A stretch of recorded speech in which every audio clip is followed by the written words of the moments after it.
ஈஸியான மெத்தடில் இந்த மீன் குழம்பு வச்சாலுங்க மனமும் டேஸ்ட்டு சூப்பராக இருக்கும். ட்ரை பண்ணி பாருங்கள். ஸ்டவ் ஆன் பண்ணி பேன் வச்சு ஆயில் ஹீட் ஆனோடனே மல்லி, மிளகு, சீரகம் இதில் 1 ஸ்பூன் அளவுக்கு எடுத்துக்கோங்க. ஒரு 15 சின்ன வெங்காயம், கறிவேப்பிலை போட்டு நல்லா வதக்கி விட்டுக்கோங்க.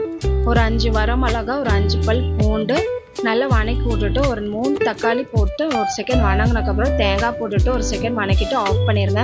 மீன் சட்டி வச்சுட்டு நல்லெண்ணெய் சூடானோடனே வெந்தயம், கடுகு நல்லா பொரிஞ்சோடனே பெரிய வெங்காயம், கறிவேப்பிலை போட்டுட்டு நல்லா வதக்கி விட்டுக்கோங்க. ஒரு 4 பழம் தக்காளி பழம் போட்டுக்கோங்க. 2 வரமிளகா போட்டுட்டு மஞ்சத்தூள், மிளகாத்தூள், குழம்பு மிளகாத்தூள் போட்டுக்கோங்க.